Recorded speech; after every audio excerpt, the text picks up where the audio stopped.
নমস্কার, সকলকে স্বাগত জানিয়ে আজকে ব্লগটা শুরু করছি। ব্লগটি যে যেখান থেকে দেখছেন আশা করি সবাই ভালো আছে। আজ শেয়ার করব পালং শাক এবং পনিরের মিশ্রণে তৈরি একটি দারুণ রেসিপি, যা পেঁয়াজ, টমেটো, রসুন, আদা এবং বিভিন্ন মশলার মিশ্রণে তৈরি হয়। নাম পালক পনির।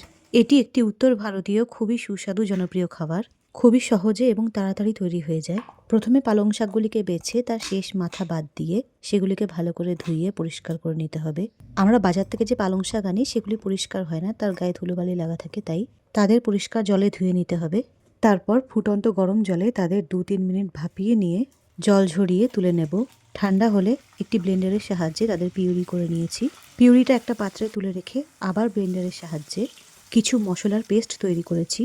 একটা টমেটো, 1 ইঞ্চি আদা, কয়েকটা কাঁচা লঙ্কা, কয়েকটা রসুনের কোয়া, কাজু বাদাম এবং একটি পেঁয়াজ ব্লেন্ডারে ঘুরিয়ে একটা ফাইন পেস্ট তৈরি করেছি। এরপর ওভেনে কড়াই বসিয়ে কড়াইটি গরম হলে তাতে তেল দিয়েছি।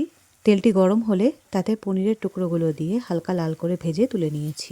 ওই একই তেলে গোটা জিরে 1 চামচ, 2টি তেজপাতা, 2টি শুকনো লঙ্কা ফোড়ন দিয়েছি। ফোড়নের বেশ হালকা একটা ঘ্রাণ বের হলে তাতে বেটে রাখা মশলাগুলো দিয়ে দিয়েছি। হাই ফ্লেম টু লো ফ্লেমে মশলাগুলিকে ফ্রাই করব যতক্ষণ পর্যন্ত না মশলাগুলি তেল ছেড়ে দিচ্ছে। যখন দেখব মশলাগুলি নিজের রং পরিবর্তন করেছে এবং কড়াই থেকে তেল ছেড়ে দিয়েছে, তখন পালং শাকের পিউরিগুলো দিয়ে দেবো এবং ভালোভাবে 2 থেকে 3 মিনিট নাড়তে থাকবো। পালং শাকের পিউরির সঙ্গে মশলাগুলো ভালোভাবে মিশে গেলে ঢাকা দিয়ে দেবো এবং 2-3 মিনিট ফুটতে দেবো। এরই মাঝে জিরের গুঁড়ো, লঙ্কার গুঁড়ো এবং লবণ 1-1 চামচ করে দিয়ে দেবো। মশলা এবং পিউরির সঙ্গে ভালো করে মিশিয়ে দেব। আবার চাপা ঢাকা দেব।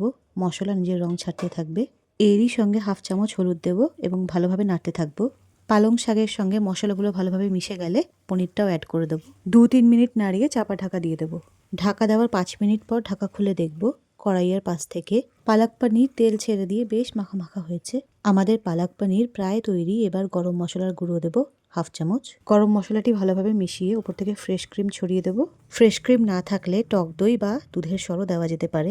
পালং শাকের পিউরি বিভিন্ন মশলার সঙ্গে মিশিয়ে নিজের আসল রংটা হারিয়েছে, কিন্তু রান্নায় দিয়েছে ভরপুর পুষ্টি এবং স্বাদ।